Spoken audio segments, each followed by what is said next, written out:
Mean राशि वाले बंधुओं, आप सभी का स्वागत है, हृदय से अभिनंदन है मीन मंथन यूट्यूब चैनल में। तो मीन राशि वालों, बेहद सतर्क हो जाइए। 29 मार्च को शनि देव का गोचर हो चुका है और नए महीने की शुरुआत हो चुकी है। राहु के साथ शनि देव की युति पिशाच योग का निर्माण कर रही है। अब ऐसे में इसका आपके ऊपर क्या प्रभाव रहने वाला है, क्योंकि जैसा कि इसका नाम है वैसा ही इसका काम है, पिशाच योग। अब ऐसे में यदि आपने भूल कर दी, गलतियां कर दी, तो इसका इतना बड़ा परिणाम आपको भुगतना पड़ेगा जिसकी कीमत आपको जीवन भर चुकानी पड़ सकती है। ग्रहों की बदलती चाल के अनुसार जो नहीं चलता, फिर जीवन उसके साथ मनमानी चलता है और फिर वह जीवन भर रोता है, दुखी रहता है और चाहकर भी की गई गलतियों की भरपाई नहीं कर पाता है। समय रहते जाग जाना चाहिए और आपके तारे, आपके ग्रह नक्षत्र क्या कह रहे हैं, किस चीज की मांग है और किस चीज को त्यागना है, ये सारी बातों को समझ लेना चाहिए तो जीवन उत्तम होता है और खुशियों का पदार्पण जीवन में हो जाता है। तो सावधान हो जाना नवरात्रि के इस विशेष पर्व में और पूरे अप्रैल के महीने में। भूल कर भी मत जाना इन 3 स्थानों पर। ये 3 स्थान इतने भयंकर नकारात्मक हैं कि इस पिशाच योग की नकारात्मक शक्तियों को जागृत कर देंगे और यह पिशाच योग सचमुच में पिशाच बनकर आपके सारे जीवन को निगल जाएगा। एक बार यदि आपके जीवन में इसका नकारात्मक प्रभाव प्रारंभ हो गया तो फिर पूरा परिवार भी आपका कष्ट भोगेगा, दुख भोगेगा, क्योंकि घर का एक सदस्य यदि परेशान होता है, दुखी होता है, व्यथित होता है, कष्ट भुगतता है, तो पूरा परिवार उसके साथ पीड़ित होता है। ऐसा तो नहीं होता कि किसी एक व्यक्ति के साथ कोई हादसा हो जाए तो पूरा परिवार खुशियां मनाए, किसी का बर्थडे मनाए या पार्टियां करे और एक व्यक्ति हॉस्पिटल में डला हो। नहीं, ऐसा नहीं होता। एक व्यक्ति यदि दुखी है, परेशान है, व्यथित है तो पूरा परिवार प्रभावित होता है।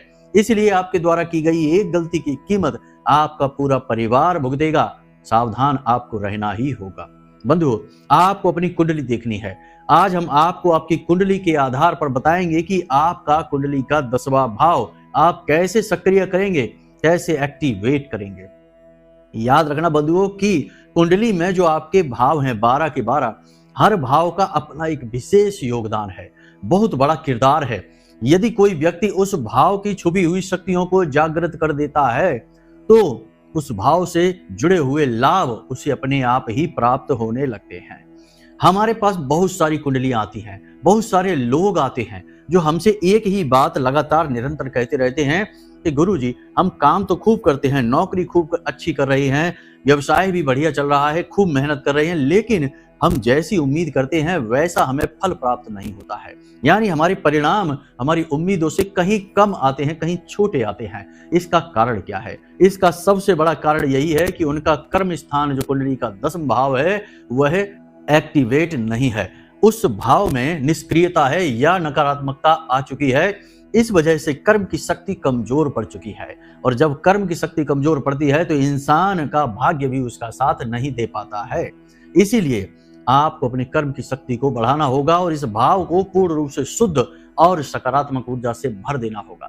फिर आपके एक एक कदम पर आपको 10-10 कदम की कामयाबियां मिलेंगी। इसे ही कहते हैं दिन दूनी रात चौगुनी तरक्की हो जाना। जी हाँ बंधुओं, आज का यह कार्यक्रम बेहद अनिवार्य है, बेहद जरूरी है आपके लिए, क्योंकि यह आने वाले बुरे वक्त और बुरे समय की पहले से ही आहट आपको दे रहा है। कुंडली के कुछ विशेष अनिष्टकारी योगों के बारे में बता रहा है, साथ ही साथ एक ऐसी विशेष गुप्त क्रिया और ज्ञान को आपको देकर जा रहा है जो शायद किसी को पता ही नहीं है। जिसको पता है वह धनी हो ही जाता है। जी हाँ बंधुओं, तो बस आपको इस कार्यक्रम को अंत तक देखना है, अच्छी तरह से समझ लेना है और समय की मांग के अनुसार जीवन में परिवर्तन कर लेना है। याद रखना बंधुओं कि जितने भी बड़े बड़े लोग हैं जो करोड़पति हैं, अरबपति हैं, राजनेता हैं, उच्च अधिकारी हैं, वे कहीं ना कहीं से समय की हर मांग को समझते हुए जीवन में परिवर्तन लाते हैं। ज्योतिषियों से जुड़े रहते हैं, धर्माचार्यों से जुड़े रहते हैं और समय के अनुसार जरूरत जो भी उनके जीवन में है उसके बदलाव करते रहते हैं, पूजा पाठ क्रियाएं करवाते रहते हैं, लेकिन इन चीजों को उजागर नहीं करते हैं क्योंकि ये चीजें उजागर करने की नहीं होती हैं, छुपी हुई चीजें होती हैं। जितना इन्हें छुपाया जाता है उतना ही ये क्रियाशील होती हैं। इसलिए हमें उनका बाहरी जीवन देखकर ऐसा लगता है कि ये क्या पूजा पाठ धर्म कर्म को जानता होगा, लेकिन जब उसके जीवन में अंदर जाओ तो पता चलता है कि ये तो बहुत धार्मिक व्यक्ति है। शायद तभी इसके ऊपर माता लक्ष्मी की कृपा है, इसके ऊपर देवी शक्तियों की कृपा है, इसका भाग्य जागृत है। याद रखना कि केवल मेहनत करने से यदि कामयाब हो जाते तो दुनिया में जितने भी लेबर हैं, जितने भी वर्कर और कारीगर हैं, सब के सब करोड़पति अरबपति होते, क्योंकि उनसे ज्यादा मेहनत तो कोई नहीं करता। लेकिन अक्सर देखा ऐसा जाता है कि जो बहुत कम मेहनत करता है, बहुत कम काम करता है, वही सबसे ज्यादा धनी और अमीर होता है। कारण इसका यह है कि उसके साथ उसका भाग्य होता है। किसी एयर कंडीशन ऑफिस में बैठकर, एक वीआईपी चेयर पर बैठकर वह इतना काम कर देता है, इतना दिमाग चला देता है कि लाखों करोड़ों की दौलत उसके आगे पीछे घूमती है। क्योंकि वह इतना कर पा रहा है, क्योंकि उसका भाग्य उसके साथ है, दिव्य शक्तियों की आशीर्वाद और कृपा उसके साथ है। तो आज का यह कार्यक्रम आपको गलती करने से बचाएगा, साथ ही साथ दिव्य शक्तियों की कृपा और आशीर्वाद आपके ऊपर लेकर आएगा। एक और विशेष प्रश्न अक्सर हमने सुना है, लोग कहते हैं कि गुरुजी बहुत सारे लोगों के ऊपर तो फलित होते हैं, लेकिन बहुत सारे लोग ये भी कहते हैं कि गुरुजी उपाय हमारे ऊपर कोई भी कार्य ही नहीं करता है। हम कोई भी उपाय कर लें, हमारे पड़ोसी यदि उसी उपाय को करेंगे तो उनकी तरक्की हो जाती है, लेकिन हमारी नहीं होती, हमारे जीवन में खुशियां नहीं आती। ऐसा लगता है जैसे कि भगवान हमसे रूठ गए हैं। तो आज हम आपको एक ऐसा रहस्य भी बताने जा रहे हैं कि क्यों उपाय किसी के ऊपर फलित नहीं होते हैं और किसी पर एक छोटा सा उपाय ही फलित हो जाता है। अभी परसों के दिन ही हमारी एक व्यक्ति से बात हुई थी। बोल रहे थे कि गुरुजी, किसी व्यक्ति ने हमारा पैसा दबा कर रखा था और आपसे 10-15 दिन पहले बात हुई थी, तब आपने एक उपाय बता दिया था। हमने वह उपाय किया और पता नहीं क्या हो गया कि अचानक से वह व्यक्ति खुद आगे बढ़कर आया और हमारा पैसा देकर गया हमारे घर पर। हम तो आश्चर्य में पड़ गए कि जो हमारा फोन भी नहीं उठा रहा था, जिसने नंबर बंद कर रखा था, अचानक ऐसा क्या हो गया कि वह हमारे पैसे लेकर खुद ही आ गया हमारे घर पर देने के लिए। उपाय में इतनी शक्ति होती है, लेकिन ये उपाय किसी पर तो बहुत अच्छा कार्य करते हैं और किसी पर बिल्कुल भी कार्य नहीं करते हैं। तो क्यों नहीं करते हैं कार्य, ये चीज आज आपको पता चलने वाली है। यानी कि तमाम समय के रहस्यों को जीवन में लेकर आ रहा है यह आज का कार्यक्रम। आपके जीवन में क्रांतिकारी बदलाव लाने का दम रखता है आज का यह कार्यक्रम। बस आपको ठंडे दिमाग से पेन और पेपर लेकर बैठना है और इस कार्यक्रम में बताएगी कुछ गुप्त बातों को नोट करते चलना है और पूरे ध्यान के साथ, चित्त के साथ इस कार्यक्रम को देखना है। कार्यक्रम के अंत तक आपकी आंखें खुल जाएंगी, हम इस बात की गारंटी देते हैं, और आपको आगे बढ़ने से कोई रोक नहीं सकता है। जी हाँ बंधु, तो चलिए आज के इस विशेष कार्यक्रम को शुरू करते हैं। महामाई को याद करते हुए कमेंट बॉक्स में पूरे भक्ति भाव के साथ लिख डालिए, जय मां भद्रकाली कृपा करो। महामाई निश्चित तौर पर आपके ऊपर कृपा करेंगी, आपको आशीर्वाद देंगी, हमें पूर्ण विश्वास है। तो चलिए बंधु, अपने मूल विषय को शुरू करते हैं, ध्यान से सुनिए। प्यारे मित्रों, हमारे अत्यंत प्रिय और परम पूज्य अमिताचार्य जी के पास माँ बगलामुखी और माँ भद्रकाली की साधनाओं का वर्षों का अनुभव है और माता रानी की इनके ऊपर पूर्ण कृपा और सिद्धि है। आचार्य जी ने अपने सटीक कुंडली विश्लेषण और श्रेष्ठतम उपायों के माध्यम से हजारों लोगों के जीवन को खुशियों से भरा है। आचार्य जी का कुंडली विश्लेषण और उपाय करवाने का तरीका इतना अद्भुत है कि जीवन के हर एक दुख और कष्ट का कारण जड़ से ही समाप्त हो जाता है। फिर समस्या चाहे जैसी भी हो, कर्जा बहुत बढ़ गया हो, व्यापार चल नहीं रहा हो, बीमारियों में आप बर्बाद हो चुके हो, रिश्तों में प्रेम समाप्त हो चुका हो, या फिर नौकरी ही ना मिल रही हो, विवाह में देरी होती हो, कैसी भी समस्या हो, इन समस्याओं का कारण क्या है, कौन सी महादशा परेशान कर रही है, कौन सा दोष लगा हुआ है, सब कुछ आचार्य जी इतना सटीक बताते हैं कि वर्षों वर्ष के दुख कुछ ही दिनों में समाप्त हो जाते हैं। अगर आपके जीवन में भी कोई ऐसी संकट की घड़ी है तो यही सही समय है जब आप पूज्य आचार्य जी के हाथों से अपनी कुंडली का विश्लेषण करवाएं और वर्षों से चल रहे दुखों और संकटों के इस चक्र से बाहर निकल जाएं। प्यारे मित्रों, अभी वीडियो में दिए गए नंबरों पर फोन करिए और अपनी कुंडली का श्रेष्ठतम आकलन करवा डालिए। जिंदगी बदलने का ये सबसे बड़ा मौका हाथ से मत जाने दीजिएगा। जय माई की, महामाई आपका कल्याण करे। सबसे पहले यह समझते हैं कि यह पिशाच योग की बात क्या है, क्यों बार बार यह शब्द आपको सुनने को मिल रहा है, इसका प्रभाव क्या है और इससे बचा कैसे जा सकता है। सबसे पहली बात कि राहु और शनि दोनों ही पाप ग्रह हैं, भयंकर प्रताड़ित करने वाले ग्रह हैं, क्रूर ग्रह हैं। जब ये दोनों ग्रह एक ही भाव में जाकर बैठ जाते हैं तब पिशाच योग का निर्माण होता है। अब ऐसे में जीवन में कुछ नकारात्मक घटनाएं घटित होने की आशंका हमेशा बनी रहती है। पिशाच योग की स्थिति में ऐसा देखा जाता है कि जीवन में दुर्घटनाओं के योग बनने लगते हैं, कर्जा बढ़ने के योग बनने लगते हैं, लोग नकारात्मक कार्यों में डूबने लगते हैं, जैसे कि जुआ, शराब और सट्टेबाजी की ओर आकर्षित होने लगते हैं। तो आपके जीवन में इस अप्रैल के महीने में कुछ घटनाएं, कुछ संकेत मिलेंगे। हम आपको बता देते हैं, पहले ही सतर्क हो जाना, ये इस योग की वजह से है। और ये स्थिति कम से कम 15 अप्रैल तक तो बहुत जोरदार तरीके से चलेगी। तो 5 प्रकार के संकेत आपको नकारात्मक घटनाओं के मिलेंगे, इनसे बचना बहुत जरूरी है। आपको इन्हें पहचान लेना है और रुक जाना है, आगे नहीं बढ़ना है। अचानक से अमीर बनने की स्कीम आपको पता चलेगी आने वाले कुछ ही दिनों में, यानी कि 5 से 7 दिनों में आपको एक ऐसी स्कीम पता चलेगी जहां से आप अचानक से पैसा कमा सकते हैं। कोई आपको उपाय बता सकता है, कोई सजेशन बता सकता है, सलाह दे सकता है कि यहाँ पैसा लगा दो, ये शेयर मार्केट में पैसा लगा दो, यहाँ इस जगह लगा दो, ये सट्टेबाजी का ऐप है, ये है वो है, या किसी व्यापार में किसी विशेष जगह पर पैसा लगा दो। यानी कि आपको ऐसा एक प्लान, एक ऐसी योजना समझ में आएगी आने वाले कुछ दिनों में कि जिससे आप ढेर सारा पैसा बहुत जल्दी, बहुत ही कम समय में कमा लेंगे। तो ये जब योजना आपके सामने आए तो आप अलर्ट हो जाना, ये योजना आपको बर्बाद करने के लिए आई है। याद रखना बंधुओं, अगर इस समय पर आपने फैसला ले लिया और अपने पैसे को कहीं फंसा दिया तो आप जितने आज परेशान हैं इससे कई गुना ज्यादा परेशान हो जाएंगे। पैसा भूल ही जाइए, क्योंकि माता लक्ष्मी आपसे तुरंत नाराज हो जाएंगे।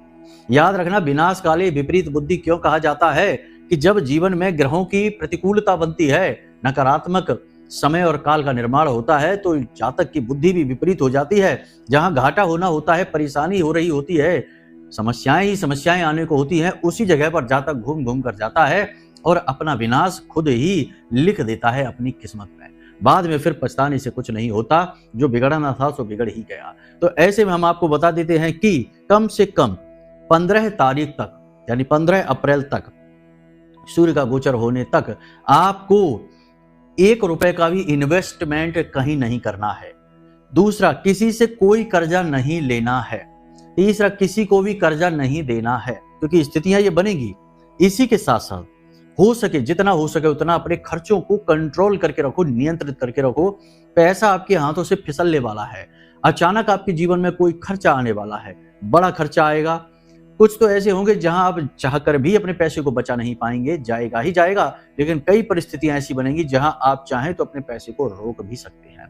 यानी यह समय है अपने पैसे को दबा कर रखने का, छुपा कर रखने का, और कोई भी बड़ा और गलत कदम आपको नहीं उठाना है। बिजनेस व्यापार में कोई परिवर्तन नहीं करना है, जो जैसा चल रहा है उसे वैसा ही चलने देना है। किसी भी नए कार्य की शुरुआत आपको नहीं करनी है, इस बात को याद रखना है आपको। ठीक है, पहली चीज तो ये। दूसरी चीज ये कि आपके आसपास, आपकी संगत में कोई एक ऐसा व्यक्ति आएगा जो आपको गलत कार्य करने के लिए प्रेरित करेगा, शराब पीने के लिए आपको प्रेरित करेगा, मांसाहार के लिए प्रेरित करेगा। कुछ नहीं तो आपको ऐसी संगत में ले जाकर बिठा देगा जहां गलत कार्य होते हैं, जहां उल्टे सीधे काम, गोरख धंधे होते हैं, ऐसी जगह ले जाकर बैठा देगा। इससे आपका ऊर्जा का वातावरण नकारात्मक हो जाएगा। वैसे आप शुद्ध इंसान है, उल्टे सीधे कार्यों में आपकी दिलचस्पी नहीं होती है, लेकिन अब इस समय और काल में आपकी दिलचस्पी बढ़ जाएगी। इसीलिए हम आपसे कहते हैं कि ऐसे किसी भी व्यक्ति से जब आपको कोई गलत कार्य की तरफ लेकर जाए, गलत वातावरण में लेकर जाए, किसी गलत कार्य को करने के लिए प्रेरित करे, तो आपको अलर्ट हो जाना है, उस व्यक्ति से दूरी बना लेनी है। तीसरा, इस समय और काल में आपका काम करने का मन नहीं करेगा। जी हाँ बंधुओं, कम से कम 15 अप्रैल तक आपको किसी भी तरीके का कार्य करने का मन नहीं करेगा। हर कार्य में आपको निराशा दिखाई देगी। कार्य आपके भले ही अच्छे चल रहे हो, तब भी आपका मन खराब रहेगा, आपकी हिम्मत नहीं पड़ेगी, अंदर ही अंदर से आपका आत्मविश्वास कमजोर हो जाएगा और आपका काम करने का मन नहीं करेगा। जो काम आपका 1 घंटे में हो सकता है, उस काम को करने में आप 2, ढाई, 3 घंटे बर्बाद करेंगे, तब भी उस काम को सही तरीके से आप कर नहीं पाएंगे। आपको ऐसा लगेगा जैसे कि अंदर आपके मन में कोई सकारात्मक विचार ही नहीं है, उल्टे सीधे विचार उथल पुथल मचा कर रखेंगे और आप अपने आप को बहुत ही लो महसूस करेंगे, मतलब कि आपका मनोबल बहुत ही नीचा हो जाएगा। तो ऐसे में आपको जरूरत है धर्म की, भगवान के भजन सुनिए, कथा सुनिए और नाम स्मरण करिए, पूजा पाठ करिए। सकारात्मक ऊर्जा का आपको बहुत सहारा मिलेगा। हो सके तो प्रतिदिन मंदिर भी अवश्य जाइए, ये जरूरी है आपके लिए, क्योंकि ऐसे में आप बहक सकते हैं, गलत जगह जा सकते हैं, गलत कार्य आप कर सकते हैं। किसी के साथ विवाद होना, झगड़ा होना और दुर्घटना तक के आसार इस समय और काल में बन रहे हैं, तो थोड़ा वाहन संभल कर चलाना है। किसी के साथ विवाद नहीं करना है, जितना जरूरी है उतनी ही बातें करनी है। फालतू की बातें, बहसबाजी के चक्कर में नहीं पड़ना है, वरना बात बहुत अधिक बिगड़ जाएगी। अब सबसे महत्वपूर्ण बात, अपने स्वास्थ्य, अपनी सेहत का बहुत ख्याल रखना है। अनायास ही, अचानक ही आपके शरीर में कोई नई बीमारी उत्पन्न हो सकती है। खान पान का विशेष ध्यान दें, अपनी सेहत का विशेष ध्यान दें और जितना हो सके उतना पॉजिटिव रहें, अपने मन को पॉजिटिव रखें। हर कार्य में पॉजिटिव यानी कि साइड को ही देखें, नकारात्मक चीज पर ध्यान ना दें। ये चीजें आपको रखनी है, सावधानियां पूरे अप्रैल के महीने में ही रखनी है, खास तौर से 15 अप्रैल तक तो रखनी ही रखनी है। उसके बाद फिर क्या करना है तब की तब देखेंगे। अभी तो फिलहाल इसी तरीके से आपको चलना है, इन बातों का ख्याल रखना है। अब सबसे बड़ी बात कि कौन सी ऐसी क्रियाएं हैं जिनसे आप दैवीय शक्तियों को अपने जीवन में आकर्षित कर सकते हैं, भगवान की कृपा और आशीर्वाद अपने जीवन में आकर्षित कर सकते हैं। तो सबसे महत्वपूर्ण बात कि अपने जीवन को अनुशासन में लेकर आइए। देखिए, हम उपाय तो आपको अभी बता देंगे, लेकिन बहुत सारे लोग कहते हैं कि उपाय फलित ही नहीं हो रहे हैं, हमने तो सब उपाय करके देख लिए, कोई उपाय कार्य ही नहीं कर रहा है। तो अब सबसे पहली चीज कि उपाय फलित क्यों नहीं होते, कार्य क्यों नहीं करते हैं, इन चीजों को आपको बताते हैं। देखिए, ज्यादातर उपाय जो होते हैं वे धन संपत्ति से, रुपए पैसे से जुड़े होते हैं। लोग उसी से परेशान है, किसी का व्यापार नहीं चल रहा, किसी पर कर्जा बढ़ गया है, किसी के घर में बीमारियां फैली हैं, इलाज में पैसा बर्बाद हो रहा है, या फिर विवादित स्थितियां बनी हुई हैं, प्रॉपर्टी के झगड़े हैं, रुपए पैसे के लेन देन बिगड़े पड़े हैं। सब चीजें घूम फिरकर केंद्र वही है, पैसा, धन दौलत की इसकी कमी, इसका अभाव या इसका विवाद। तो ये स्थिति बिगड़ी क्यों है और उपाय इनसे संबंधित जो किए जा रहे हैं वे फलित क्यों नहीं हो रहे, सब पर फलित क्यों नहीं हो रहे, किसी पर तो बहुत जल्दी और किसी पर बिल्कुल भी नहीं। तो ध्यान से समझिए। आप एक काम करिए कि भगवान की फोटो देखिए, माता लक्ष्मी की फोटो देखिए, अपने पूजा घर में जाइए, आप देखेंगे कि माता लक्ष्मी की जो फोटो है उस फोटो को गौर से समझिए। उस फोटो में ही ये समझाया गया है कि कैसे माता लक्ष्मी प्रसन्न होती हैं और कैसे आपके जीवन में माता लक्ष्मी आकर्षित होती हैं। और फिर एक छोटा सा उपाय भी यदि माता लक्ष्मी से जुड़ा कर दिया जाए तो वो आपके जीवन में प्रवेश कर जाती है। और इसी फोटो से हम आपको जो बताने जा रहे हैं उन बातों को अपने जीवन में आप उतारेंगे तो आपका दसम भाव मजबूत हो जाएगा। जी हाँ बंधुओं, याद रखना, दसम भाव मकर राशि है, शनिदेव कारक है और शनि ही स्वामी है, यानी शनिदेव से संबंधित है। तो समझिए कि क्या मांग है इस भाव की, सब कुछ आपको समझाएंगे। जरा ठंडे दिमाग से समझिए। हो सकता है कि अभी आप कंफ्यूज हो गए हो कि हम क्या कह रहे हैं। तो आपके घर में जो माता लक्ष्मी की फोटो है, जरा उसे ध्यान से देखिए, याद करने की कोशिश करिए क्या क्या है उस फोटो में, क्या दिखाया जा रहा है, ध्यान से समझिए। बीचों बीच माता लक्ष्मी बैठी हैं, धन बरसा रही हैं। दाएं और बाएं सरस्वती और गणेश जी बैठे हुए हैं। अब ध्यान से समझिए, पीठ के पीछे यानी फोटो में पीछे की ओर हाथी हैं जो पानी की, जल की वर्षा कर रहे हैं, और माता लक्ष्मी कमल के ऊपर बैठी हैं और धन की वर्षा कर रही हैं। यानी कि हमको चाहिए माता लक्ष्मी जो धन की वर्षा करती हुई हमारे जीवन में आए, लेकिन हमने आसपास की चीजों पर ध्यान ही नहीं दिया। तो कैसे माता लक्ष्मी अकेली आ जाएंगी? माता लक्ष्मी कभी अकेली नहीं आती हैं, वे किसी न किसी को साथ लेकर आती हैं। यानी पहले चीजें आएंगी फिर माता लक्ष्मी। कैसे? ध्यान से समझिए। सबसे पहले सरस्वती। सरस्वती यानी ज्ञान। जब तक आप किसी चीज में एक्सपर्ट नहीं होंगे, आपके जीवन में ज्ञान नहीं होगा, अनुभव नहीं होगा, समझदारी का अभाव होगा, माता लक्ष्मी आपके जीवन में नहीं आएगी। याद रखना, किसी मूर्ख के घर माता लक्ष्मी वास नहीं करती। जिसके बुद्धि नहीं है, जिसके पास दिमाग नहीं है, पैसा खर्च करने की भी अक्ल नहीं है, ऐसे व्यक्ति के पास पैसा रुकता ही नहीं है। चाहे बेशक बाप दादाओं की कितनी भी संपत्ति उसके पास हो, पुरखे पूर्वजों की संपत्ति खूब मिल गई, उसे भी चौपट कर देगा, बर्बाद कर देगा, यदि वह अज्ञानी व्यक्ति है। तो सबसे पहला काम है कि आपको अपने जीवन में खुद विचारशील बनना है और समझना है कि आप किस चीज में एक्सपर्ट हैं, क्या ज्ञान है आपके पास। जिसके पास ज्ञान होता है उसके पास लक्ष्मी होती है। आप देखिए, डॉक्टर अपने काम में बिल्कुल ही दक्ष है तो पैसा उसके पीछे भागता है, खूब सारी सैलरी मिलती है, खूब सारे लोग इलाज कराने आते हैं, मान सम्मान तो मिलता ही है। यानी कि ज्ञान की प्रमुखता है। एक व्यापारी भी, बिजनेसमैन भी बिजनेस में लाखों करोड़ रुपए कमाता है, लेकिन उसे अच्छी समझ होती है कि पैसा कहाँ लगाना है, कहाँ नहीं लगाना, किसे देना है, किसे नहीं देना है, और पैसे को कब हाथ लगाना है और कब उसे छुपा कर दबा कर रख देना है। ये समझ उसे होती है, यानी ज्ञान उसके पास है, तब लक्ष्मी है। अब गणपति, बगल में गणपति भी बैठे हैं। गणपति कौन है? ध्यान से समझिए। गणपति आधार हैं, यानी कि ठहराव हैं। हमारे शरीर में गणपति का वास कहाँ? हमारे जहां हम बैठते, हमारे जो पट्टे होते हैं वे गणपति का स्वरूप माने जाते हैं। जो धर्म है वही हम आपको बता रहे हैं। हमारे शरीर के, मानव शरीर देवताओं का वास होता है, शरीर के हर अंग में देवी देवताओं का वास माना जाता है। उसी प्रकार हम आपको बता रहे हैं। तो जब आप कहीं बैठते हैं ठंडे दिमाग के साथ, तो गणपति का विराजमान हो जाता है आपके खुद के शरीर, आत्मा में, आपके मन में। लेकिन बैठना कैसा है? बैठना चंचल मन के साथ नहीं है। गणपति का स्वरूप भारी भरकम है। गणपति जहां बैठते हैं वह अच्छी तरीके से विराजमान हो जाते हैं और फिर वो इधर उधर भागते नहीं है, चंचलता नहीं है। भारी स्वरूप गणपति का यह दिखाता है कि आप जब कहीं किसी विचार को लेकर बैठें तो बहुत ही गंभीर हो जाएं, दुनियादारी को भूल जाएं, उस विचार का मंथन शुरू करें।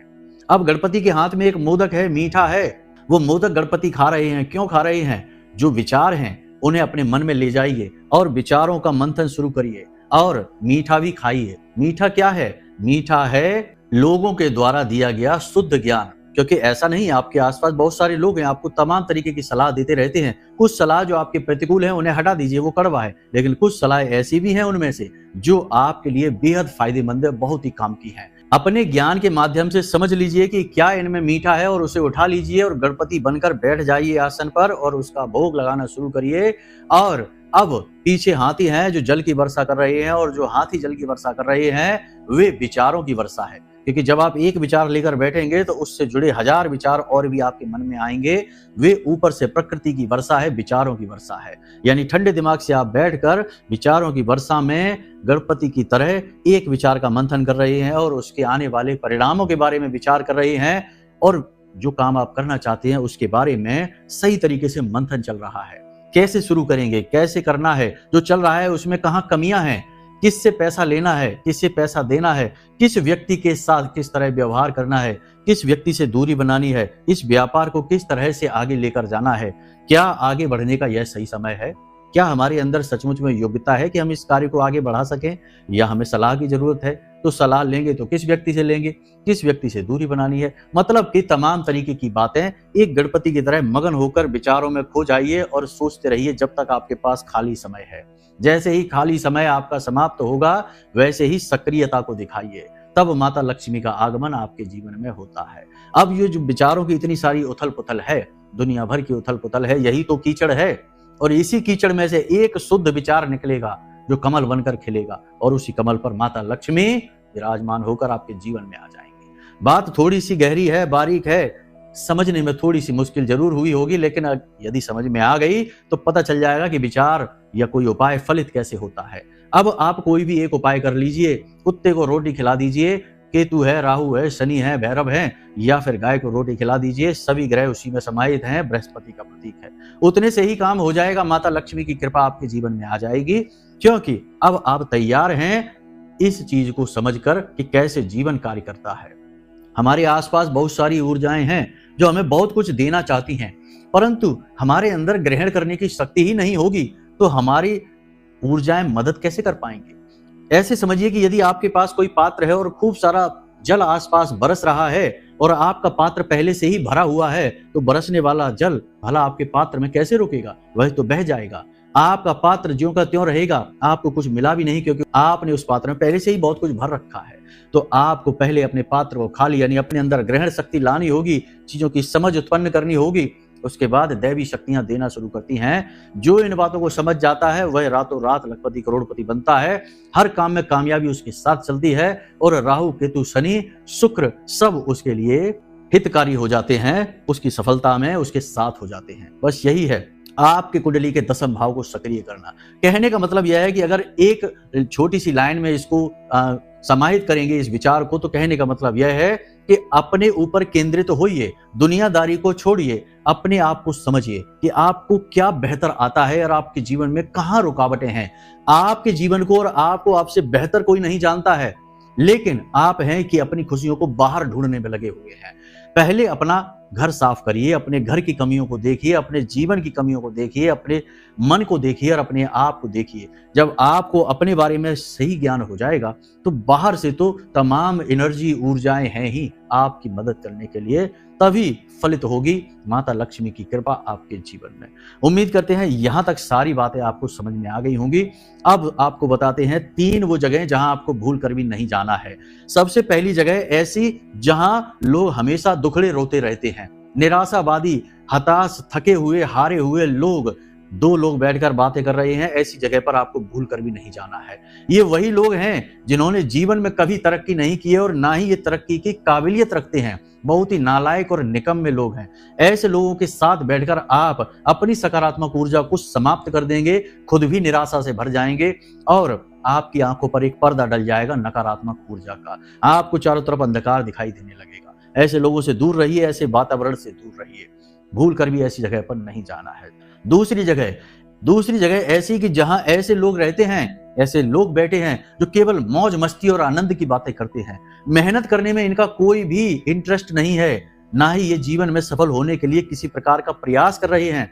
बस इधर उधर से मिली हुई धन दौलत को उड़ाने में लगे हुए हैं, केवल और केवल जीवन में सुख और आनंद को भोग रहे हैं। ऐसे भोगी विलासी लोगों से दूर रहिए, ये आपके भी चरित्र को खराब कर देंगे और आपको भी भोगी बना देंगे।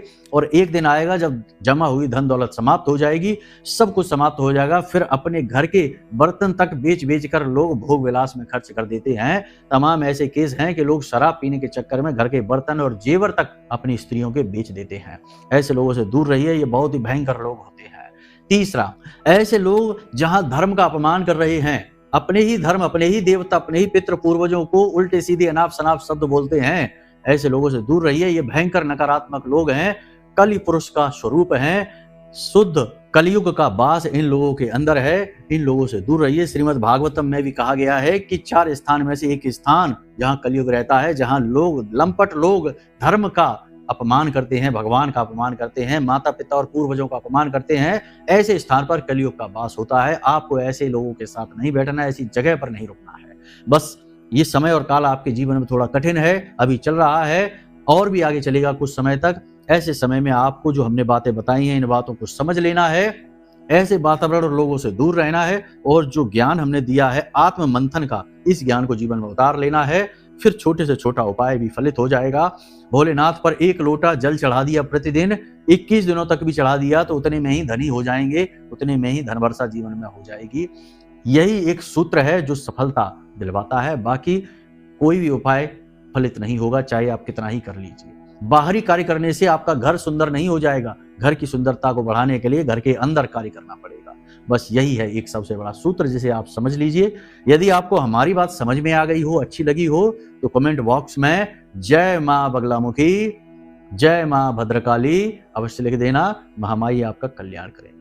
चलिए बंधु, आज के इस कार्यक्रम को यहीं विराम देते हैं। यदि मन में कोई प्रश्न उठे या कुंडली विश्लेषण कराना है हमसे, तो अपनी कुंडली का विश्लेषण कराने के लिए वीडियो में दिए गए नंबरों पर फोन करिए, सारी जानकारी ले लीजिए और एक छोटी सी दक्षिणा के साथ अपने जीवन की रुकावटों को समाप्त करने के सूत्र प्राप्त कर लीजिए चमत्कारी उपायों के साथ। तो चलिए बंधु, हमेशा हंसते रहिए, मुस्कुराते रहिए, सकारात्मक रहिए और प्रेम से बोलिए जय माई की। मां माई आपका कल्याण करें।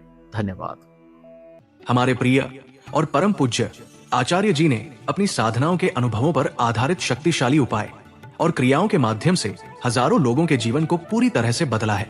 आचार्य जी के द्वारा बताया गया हर एक उपाय इतना सटीक और कारगर होता है कि जो भी इसे पूरे भाव के साथ कर लेता है, उसे साक्षात महामाई की कृपा और आशीर्वाद प्राप्त हो जाती है। इसलिए निसंकोच इन उपायों को पूरे भाव के साथ करिए, आपका कल्याण होगा। जय माई की।